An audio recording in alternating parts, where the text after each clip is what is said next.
বন্ধুরা, তোমাদের সামনে আবার এলাম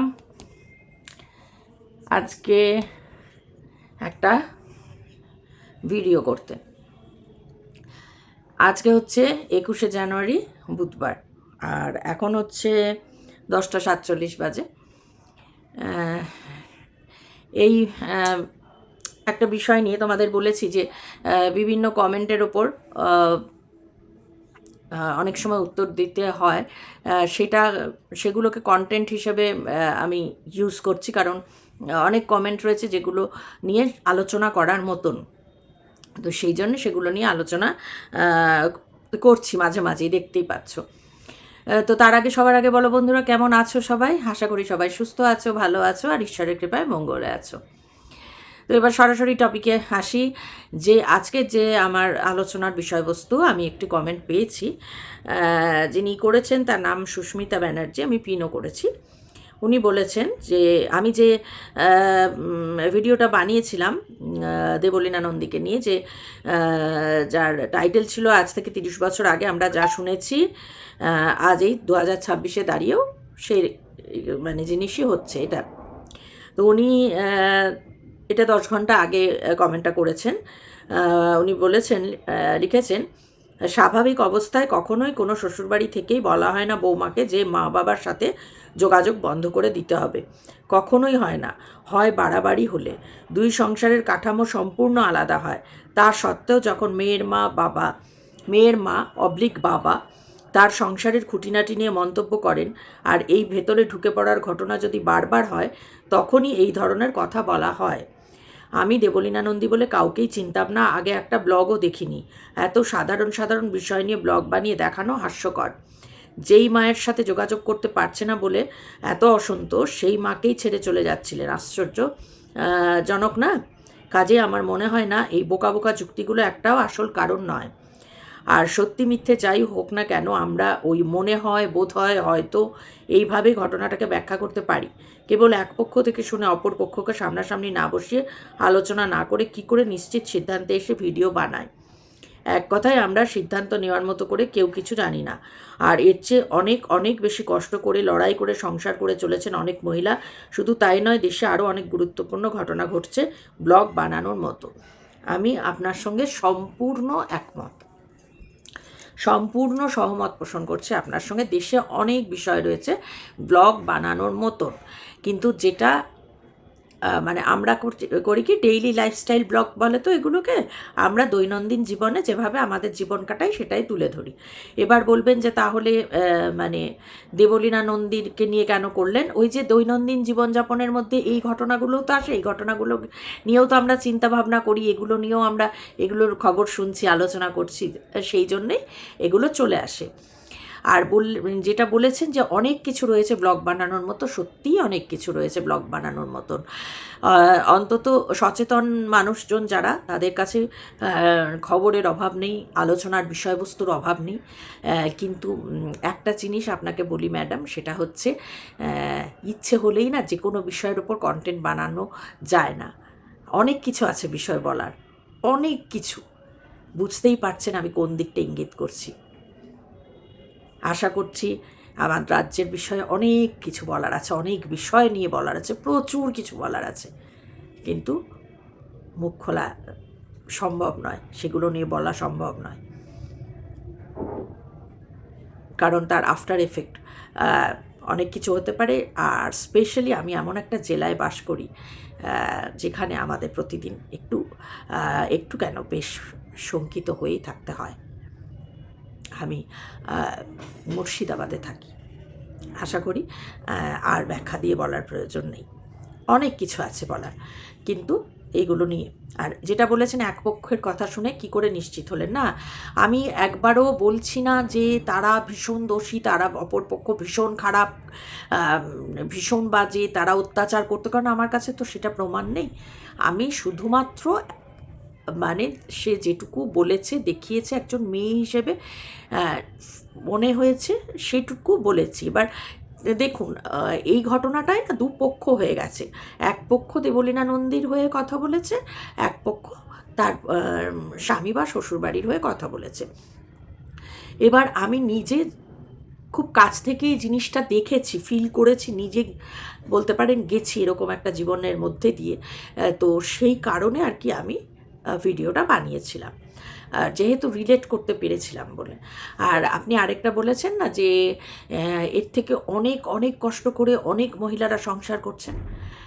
আপনাকে বলি কাইন্ডলি আপনি মানে আপনার কে জানানোর জন্য, আপনি নতুন আমার মানে ব্লগ দেখছেন আমার পরিবারে, সম্ভবত আপনি নতুন, আমি জানি না আপনি আমার পরিবারে এসেছেন কিনা, না এমনি জাস্ট আপনি দেখেছেন। আমার পরিবারের পুরনো সদস্য যারা, তারা জানেন আমি ওই যে আপনি বললেন না বহু মহিলা বহু এর থেকে কষ্ট করে করে, আমি সেই বহু মহিলার মধ্যে একজন, যে আজ 30 বছরের বিবাহিত জীবনে এই যে হাসি মুখটা দেখাচ্ছি, আপনি ভাববেন যে এ তো হাসি মুখে আছে, তো দিব্যি আছে মনে হয়, খুব ভালোই আছে, কিন্তু এর আড়ালে কত যে কান্না, দিনের পর দিন, 30টা বছর, মানে বুঝতে পারছেন, একটা দুটো দিন নয়। এবং আমার পুরনো ব্লগে আছে সেগুলো, সব তো বলা যায় না, সব বলতেও পারিনি, যেটুকু বলেছি তাতেই অনেকের মানে মাথা ঘুরে গেছে, অনেকে রিলেট করতে পেরেছে তাদের জীবনের সঙ্গে, পার্সোনালি আমাকে মেসেজ করে আমার ফোন নাম্বার চেয়েছেন বহুজন, ফোন নাম্বার দিয়েছি ওভার ফোন, তারা বলেছে দিদি তোমার মতো, বা কেউ আমাকে বলেছে সুদেষ্ণা তোমার মতন আমার জীবন। প্রচুর প্রচুর প্রচুর স্যাক্রিফাইস শুধু বলবো না, অ্যাডজাস্টমেন্ট, প্রচুর অসম্মান অপমান সহ্য করে একতরফা অ্যাডজাস্ট করে গেছি নয়, আজও চলছি, আজও। তাই বললেন না যে অসংখ্য মেয়ে আছে যারা অনেক বেশি কষ্ট করে, ডেফিনেটলি অনেক বেশি কষ্ট করে, আমি নিজেই তার মানে একটা বড় উদাহরণ। আমি মানে আমাকে প্রথম থেকে, বিয়ের আগে থেকে, আমার অ্যারেঞ্জড ম্যারেজ, আমাকে ঠকানো হয়েছিল, আমাদের র্যাদার, মানে আমার বাবা এবং আমাকে, মানে বাবাকে, যেহেতু বাবা বিয়েটা ঠিক করেছিলেন, আমার মা ছিলেন না, তো ঠকানো হয়েছিল। তো যাই হোক, আমি আমার প্রসঙ্গ নিয়ে এখন আর বলতে আসছি না কিছু। আচ্ছা, আপনি এবার বলেছেন যে যেহেতু প্রচুর মেয়ের বাবা মা রয়েছে, এমনি এমনি কোনো শ্বশুরবাড়ি থেকে এই কথা বলা হয় না, অনেক বাবা মা রয়েছে যারা ইন্টারফেয়ার করে প্রতিনিয়ত, আপনার সঙ্গে আমি একমত। এখন এরকম অনেক দেখা যায়, এখন কেন, চিরকালই হয়তো ছিল, কম বেশি হয়তো এখন সংখ্যাটা বেড়েছে, যে এরকম মা বাবা রয়েছেন, স্পেশালি মারা রয়েছেন, যারা অকারণে ইন্টারফেয়ার করেন সংসারে, প্রতি পদক্ষেপে ইন্টারফেয়ার করেন, প্রতিটি বিষয়ে ইন্টারফেয়ার করেন, কথায় কথায় মেয়েরাও হ্যালো করে, আর কথায় কথায় তখন মারা ইন্টারফেয়ার করেন, রাদার বলা ভালো শুধু ইন্টারফেয়ার না, ইন্ধন দেন, উস্কানি দেন, মানে হয়তো সামান্য কোনো বিষয়, হাজব্যান্ড ওয়াইফের মধ্যে সামান্য কিছু বিষয় নিয়ে হয়েছে, যেটা হয়তো রাত গাই বাদ গাই কথা আছে না, রাত পোহালেই সেটা মিটে যাবে, কিন্তু সেটাকে, সামান্য জিনিসটাকে, একটা শস্যের দানার মতো জিনিসকে হয়তো ফুলিয়ে একটা এত বড় বলের মতন বা একটা বেলুন বানিয়ে ফেলছেন সেই মায়েরা, যার ফলে বেলুনটা ফট করে ফেটে যাচ্ছে, একদম ঠিক, এরকম করেন। কিন্তু আমি কেন এটা বললাম, যেহেতু আমি মানুষটা এরকম নই, এবার আপনি বলবেন আপনি কীরকম, আমি কি করে জানবো? অবশ্যই আপনি আমার সঙ্গে পার্সোনালি না মিশলে আপনি তো জানতে পারবেন না, জানা সম্ভব না। আমি আমার ব্লগের থ্রু বা ভিডিওর থ্রু যেটুকু দেখাবো, যেটুকু বলবো, আপনি সেটুকুই জানতে পারবেন। আমি আপনাকে এটাই বলি যে যেই মা বা বাবারা এভাবে ইন্টারফেয়ার করেন, আমি তাদেরকে একেবারে সাপোর্ট করি না, একদমই করি না। মেয়ের বিয়ে দিয়ে তার সংসারে নাক গলানো, এটা অত্যন্ত বাজে ব্যাপার, অত্যন্ত বাজে, মানে আমি কোনো মতেই এটা সাপোর্ট করি না। হ্যাঁ, কখন করবে, যদি দেখে যে মেয়ে অত্যাচারিত হচ্ছে, যদি জানে যে সত্যি সত্যিই মেয়ে অত্যাচারিত, সত্যি সত্যিই মেয়ের মানে দিনের পর দিন এমন মানে ফিজিক্যাল এবং মেন্টাল টর্চার করা হচ্ছে, যেটা যখন হস্তক্ষেপের প্রয়োজন, আনলেস অর আনটিল সেই সিচুয়েশন তৈরি হয়, কখনোই ওই প্রত্যেক দিন হ্যালো করে, প্রত্যেক দিন সামান্য বিষয় ওই শাশুড়ি মা কী একটা কথা বললো সেটাকে মানে পেঁচিয়ে ঘুরিয়ে তার অন্য মানে বের করে তাকে মানে মানে উস্কানি দেওয়া, পিন করা, যে ওটাকে পিন পয়েন্ট করা, না এটার মানে তুই তাহলে এটা উত্তর দে, তুই কেন শুনবি, ওর বলেছেন, অনেক সময় কিন্তু ইগনোর করা যায়। শাশুড়ি মা যদি একটা কোনো কথা বলেন, আমি বলছি না যে যদি খুব রুডলি দিনের পর দিন কথা বলেন সেটা মেনে নেওয়া সেটা সম্ভব না। সেটা আমরা যা করে এসেছি বা আমাদের মতন অনেকে যা করে এসছে সেটা এখনকার মেয়েরা করবে, এটা ভাবাটা ঠিক নয় এখনকার দিনে। কিন্তু যদি সাধারণ এক আধ দিন একটু কিছু যদি সাধারণও বলেন যে মা এই এঁঠো হাতে এইটা ধরে ফেললি, এটা করিস না, এরকম এঁঠো, অনেক সময় আজকালকার মেয়েরা অত এঁঠো কাঠা মানে না। আমি নিজের মা হয়েও বলবো, মেয়ে হয়তো বিছানায় বসে খেতে খেতে, মানে বাইরে থাকলে কি হয়, এরা হস্টেলে থাকে বাইরে থাকে, এদের তো ওই জিনিসটা তো মানে হয় না। বহু বছর ধরে যারা বাইরে থাকে, আমার মেয়ে 10 বছর বাইরে আছে, এবার বাড়িতে এলে আমি আমি তো রাগ করি, হয়তো খাচ্ছে, খেতে খেতে দেখা গেল যে থালাটা বিছানাতে রেখে দিল, আমি তখন রেগে যাই যে এটা কি হচ্ছে, এইগুলো হয় নাকি বিছানায়, আমরা বিছানায় খাই, বিছানায় থালা রাখতে হয়। এই জিনিসটাই যদি শাশুড়ি মা বলেন, বলতে এ বাবা এঠো এ কী রে বিছানায় এখানে, এবার সেটা নিয়ে যদি তুলকালাম হয়ে যায়, সেইটা যদি মাকে ফোন করে বলে এবং মা যদি সেটাকে বলে যে হ্যাঁ কেন শুনবি, তুই বল, বেশ করেছি, কেন করবো না, কি হয়েছে, কেন খাবো না, তাহলে সেটা তো ঠিক নয়। মাকে বলা উচিত যে হ্যাঁ ঠিকই তো বলেছে, কেন বিছানায় খাবে, কেন বিছানায় রেখে খাবে, কেন এঠো হাতে ওটা ধরলে, এগুলো মাদেরকেই বলতে হয়। 100 বার যে মায়েরা ইন্ধন দেয়, উস্কানি দেয়, প্রতিনিয়ত মাথা গলায়, তারা মেয়ের সংসার ভাঙার জন্য 100% দায়ী থাকে। এবং এখন যে সংসারগুলো ভেঙে যাচ্ছে তার পেছনে অবশ্যই এই জাতীয় কিছু মারা দায়ী। আমি বাবাদের টানছি না, কারণ সচরাচর বাবারা অতটা ইনভলভড হন না। ওই কখন হন, ওই যে মা যদি কন্টিনিউয়াসলি বাবাকে বলতে থাকে যে এই দেখো এই হয়েছে, এই দেখো এই বলেছে, এই ওর বর এই বলেছে, জামাই এই বলেছে, শ্বশুর এই বলেছে, শাশুড়ি এই বলেছে, ক্রমাগত যদি ভোগ করতে থাকে তাহলে তখন হয়তো বাবারা রিয়াক্ট করেন, তা না হলে করেন না আমার ধারণা। এবার আমি বলি আমার কথা, আমি যেটা বললাম, আমার মাইন্ডসেট এরকম, মানে আমি এখনই, আমার মেয়ের তো বিয়ে হয়নি এখনও, হ্যাঁ, তো আমি এখনই আমার মেয়েকে স্পেস দিই এই অর্থে আমি ফোন করি না বলতে গেলে। এবার আপনি শুনে হয়তো বলবেন আমি মিসেস ব্যানার্জিকেই বলছি, আমি মিসেস বললাম, সরি ম্যাডাম বলছি, I don't know you are Mrs or Miss, তো যদি ভুল হয়ে থাকে সরি। আমি ম্যাডাম ব্যানার্জিকে বলছি যে এটা শুনলেও ভাবতে পারেন যে কেমন মা মেয়েরকে করে না, করি না মানে কি, যেমন 8:30টায় রোজ রেখে দেওয়ার কথা, অফিস যেহেতু 9টার মধ্যে বেরিয়ে যায়, তাই জন্য এই ফোনটা না বারবার মেসেজগুলো ঢোকে, একটু সাইলেন্ট করে নিই, আওয়াজ হয়। 8:30টায় আমি প্রত্যেক দিন ডেকে দিই। আর ও যদি কোনো দিন মানে সময় পায় বা হয়, প্রত্যেক দিন তো সবসময় তো মানে ইচ্ছেও হয় না, তাড়ার মধ্যে থাকে, অফিসের কাজের ইয়েতে থাকে, কোনো দিন যদি সময় পায় হয়তো যাওয়ার পথে 2-1 মিনিট কথা হয়তো বললো, ক্যাবে যখন যাচ্ছে অফিস তখন হয়তো 2-1 মিনিট কথা বললো, সেটা ম্যাক্সিমাম দিনই হয় না, রেয়ার। আর প্রত্যেক দিন যেটা হয়, যখন লগ আউট করে অফিস থেকে বেরিয়ে ক্যাবে ওঠে, যখন ক্যাবে মানে বসে, অফিসের ক্যাব যখন ওঠে তখন বলে যে মা লগ আউট হয়েছে, আমি ক্যাবে বসেছি, ব্যাস হয়ে গেল।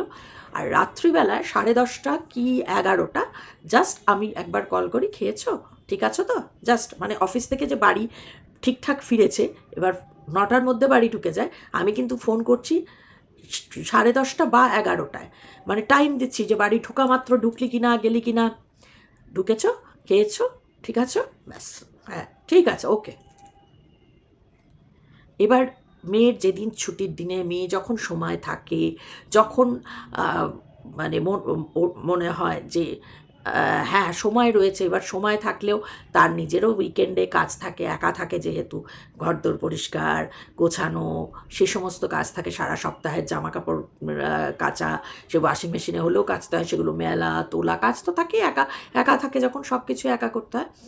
তার মধ্যে যখন সময় বের করে বা ইচ্ছা হয় যখন, হয়তো 1 ঘন্টা 1.5 ঘন্টাও কোনো দিন কথা হয় উইকেন্ডে বা উইকডেজেও, যদি হয় রেয়ার, সেটা হয় রেয়ার, সেটা মেয়ের তরফ থেকে। কিন্তু ঘন্টায় ঘন্টায় আমি যেটা শুনি, এটা মানে মেবি আই এম রং, কিন্তু এটা বহু ছেলের মা এটা শোনা প্রত্যক্ষ, ছেলে মেয়ে উভয়ের মারাই করেন। ঘন্টায় ঘন্টায় বাবু খেয়েছিস, বাবু ওই করেছিস, বাবু ওই করেছিস, এটা কিন্তু ছেলের মারাও করেন, মেয়ের মারাও করেন, ছেলের মারাও করেন। ঘন্টায় ঘন্টায় ফোন করা বা একটু পর পর কেন ফোন হলো না এই নিয়ে। আমি মানুষটা এরকমই, আমি ছেলে মেয়ে বড় হলে তাদেরকে স্পেস দিতে জানি। তো যে এখন আমার মেয়ে আনম্যারিড, তো ভাববেন না যে মেয়ের সঙ্গে কোনো মানসিক মানে মানে ডিট্যাচমেন্ট রয়েছে, অ্যাটাচমেন্ট নেই মেয়ের সঙ্গে, সেরকম একদমই না। মেয়ে আমার সব থেকে স্ট্রং জায়গা হচ্ছে আমার মেয়ে, এবং আমার একমাত্র মানে নিজের যদি পৃথিবীতে কেউ থেকে থাকে তো আমার সন্তান, কারণ আমার কেউ নেই। আর আমার মা বাবা নেই, আমার বাপের বাড়ি বলে কিছু নেই, আমার নিজের কোনো ভাই বোন নেই, কেউ নেই। আমার একমাত্র হচ্ছে আমার সন্তান, এবং সেই স্ট্রং মানে আমার একটা জায়গা যে আমার মানে সাপোর্ট সিস্টেম, যে সবসময় আমাকে আগলে রাখে এভাবে দূরে থাকলেও। আমি অসুস্থ হয়ে পড়লে, আমি খুব গুরুতর অসুস্থ হয়ে পড়েছিলাম কয়েক মাস আগে, সে মানে দেন অ্যান্ড দেন সকালে টিকিট কেটে দুপুরে ফ্লাইট ধরেছে বেরিয়ে এসছি। হ্যাঁ, মেল করে দিয়েছে অফিসে যে এরকম আমার মায়ের কন্ডিশন খুব খারাপ, এবং এসে সে প্রায় মানে মৃত্যুর মুখেই পৌঁছে গেছিলাম, এতটাই সিরিয়াস হয়েছিল। এসে সে মেয়ে কিন্তু তুলে দাঁড় করায়, এবং প্রত্যেক বছরে 3 বছর ধরে পরপর যাচ্ছি, তার আগে খুব কম গেছি, 10 বছর আছে ও ব্যাঙ্গালোরে থাকে, খুব কম গেছি। পরে 3 বছর পর পর গেছি মেয়ে মানে ট্রিটমেন্টের জন্য, সমস্ত ডাক্তার দেখানো, ইচ অ্যান্ড এভরিথিং মেয়ে করে। হ্যাঁ, এবং তারও জীবনে মা ছাড়া কিন্তু কিছু নেই, কেউ নেই, কারণ বাবার সঙ্গে অতটা ইনভলভমেন্ট নেই, যেহেতু সেই ইতিহাসটা আর আমি বলছি না, কারণ উনি একটু অন্য ধরনের মানুষ, যেটার জন্য বললাম যে সারা জীবন আজকের ডেট পর্যন্ত লড়াই করে চলেছি, কঠিন কঠিন একটা জীবনের মধ্যে দিয়ে 30 বছর ধরে চলেছি।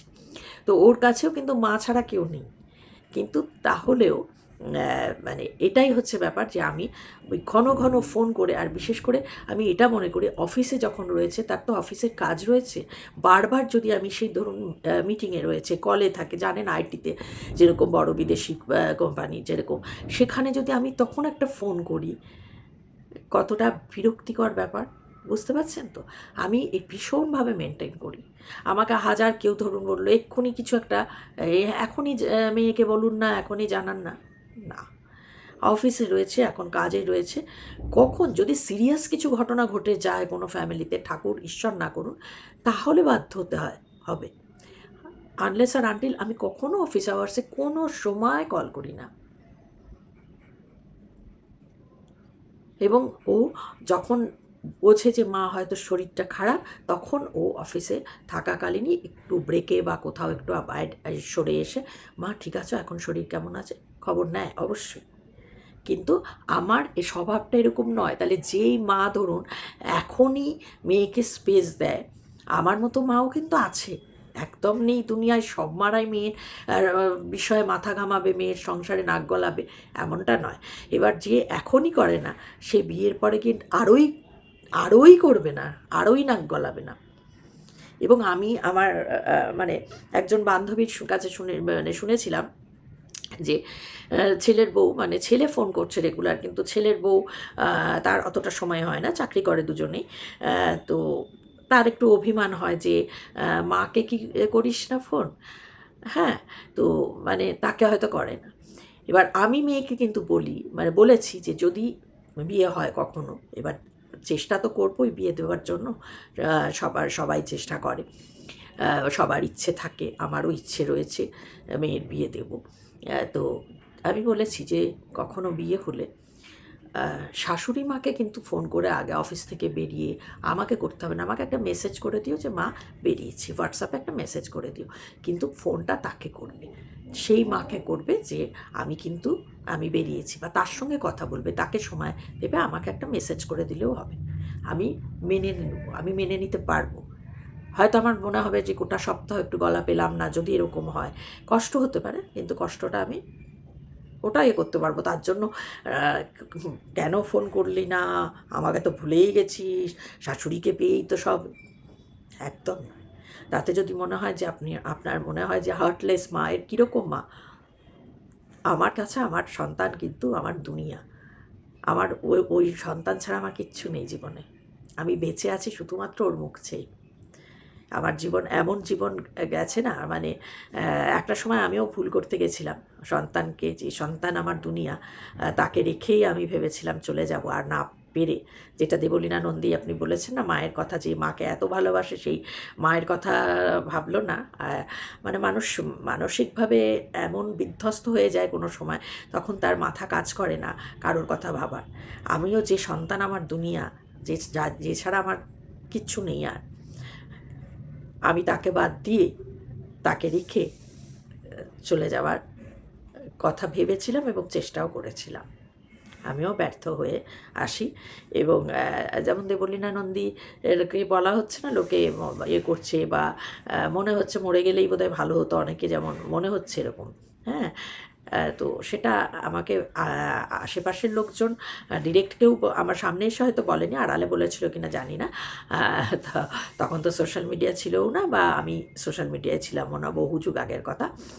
কিন্তু ফ্যামিলি, সকল যে ফ্যামিলি, মানে আমার হাজব্যান্ড এবং তার ফ্যামিলি, তারা কিন্তু খুবই অসন্তুষ্ট হয়েছিলেন আমি বেঁচে যাওয়াতে। হ্যাঁ, তো মেয়ে কিন্তু আমার দুনিয়া, কিন্তু তারপরেও আমি কিন্তু এইরকমই। আমি কখনো সেই দলে পড়বো না যেখানে ইন্ধন দিয়ে যাব।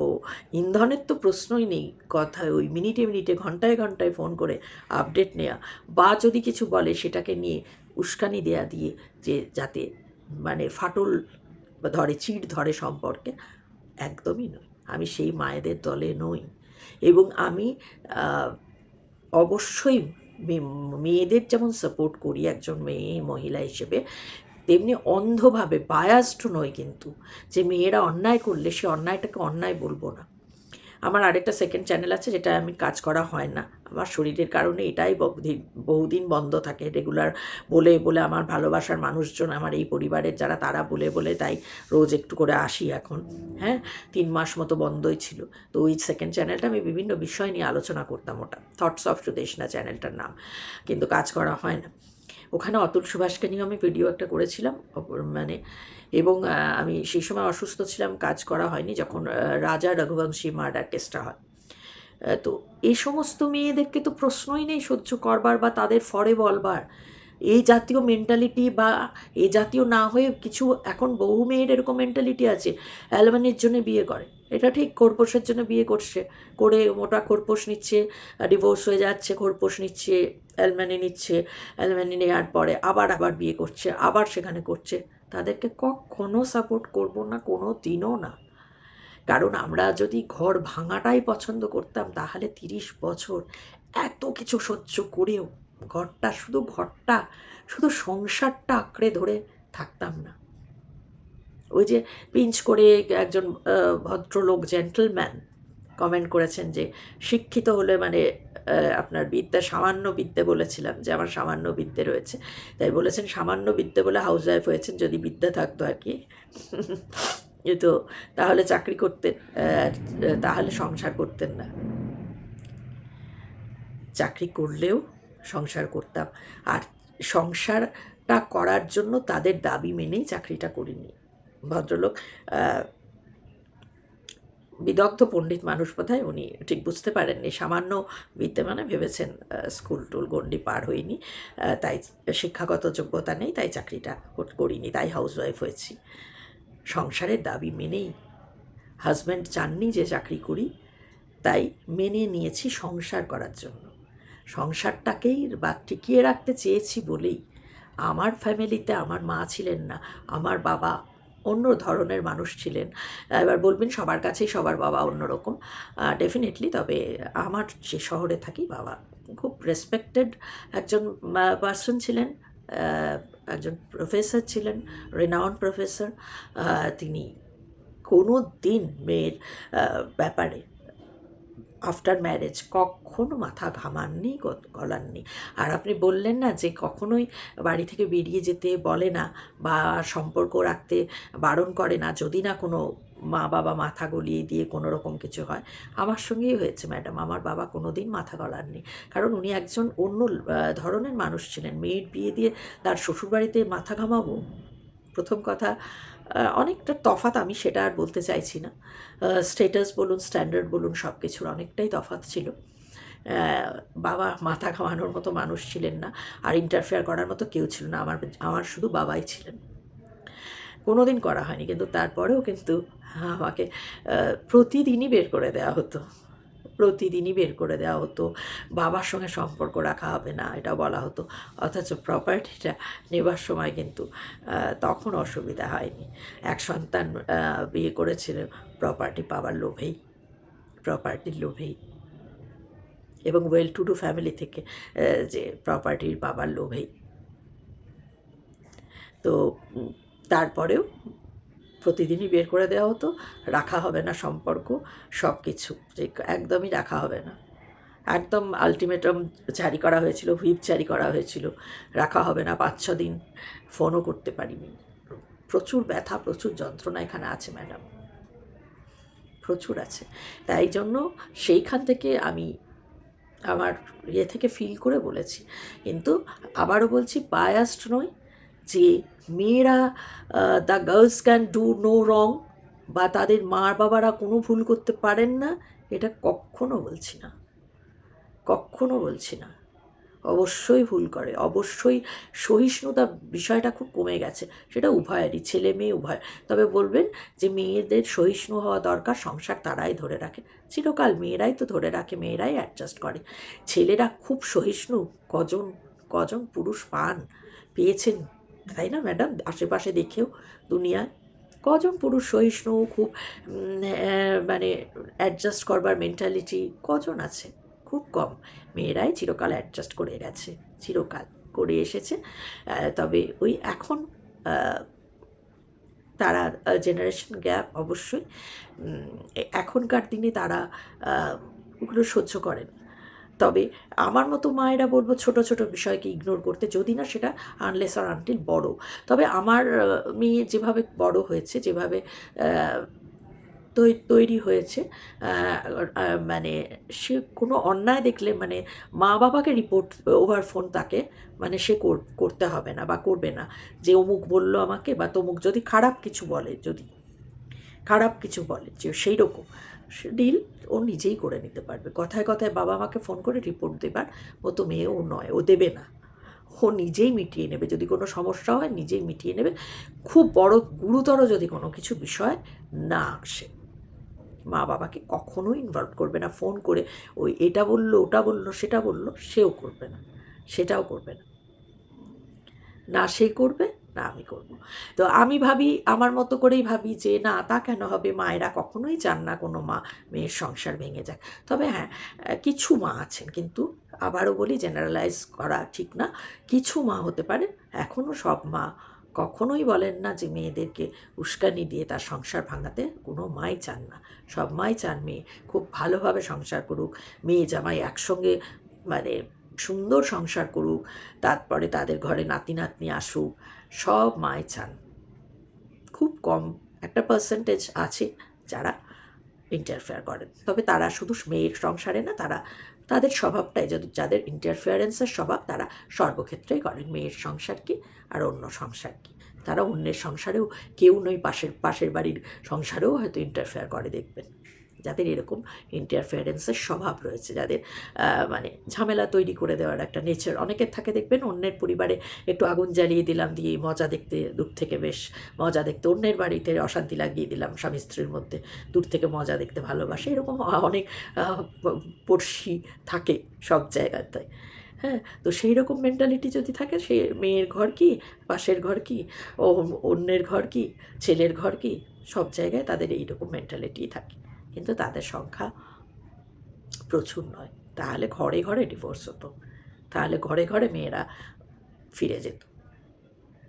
আশা করি আপনার প্রশ্নের উত্তর দিতে পারলাম। অনেকটা হয়ে গেল বড়, কিন্তু কোনো কন্টেন্ট নিয়ে যদি আলোচনা করতে হয় তাহলে একটু বড় হয়ে যায়। আরও হয়তো বলার ছিল, কিন্তু আর বেশি বড় করলে হবে না। তো ঠিক আছে, আজকের মতন আমার এই টপিক নিয়ে আলোচনাটা শেষ করছি। আপনাদের প্রত্যেকের, তোমাদের প্রত্যেকের, আমার পরিবারের যারা, তারা প্রত্যেকে কমেন্ট, যাদের মনে হবে ঠিক ভুল যা মনে হবে কমেন্ট করে জানিও। এই সমস্ত বিভিন্ন বিষয় নিয়ে আলোচনা করলে আমার মনে হয় অনেক কিছু বেরিয়ে আসে, অনেক কিছু আমরা মানে আলোচনার মারফত অনেক কিছু জানা যায়, তাই না? আর অনেক কন্টেন্ট আছে এইসব নিয়ে ছাড়াও, কিন্তু ওই যে বললাম চাইলেও অনেক কিছু নিয়ে কথা বলা যায় না, স্পেশালি আমাদের রাজ্যে অনেক কিছু আছে বলা যায় না, ইচ্ছে করলেও বলা যায় না। তো ঠিক আছে বন্ধুরা, আজকের মতন শেষ করছি। বললাম ভালো লাগলে লাইক করো, কমেন্ট অবশ্যই করো, আর এখনও যারা চ্যানেলটা সাবস্ক্রাইব করোনি, যদি ভালো লাগে ইচ্ছে হয় চ্যানেলটা সাবস্ক্রাইব করে পাশে থেকো। তো ঠিক আছে, আবার দেখা হবে একটা নতুন ব্লগে। ততক্ষণ সবাই খুব খুব ভালো থেকো, আনন্দে থেকো, সুস্থ থেকো।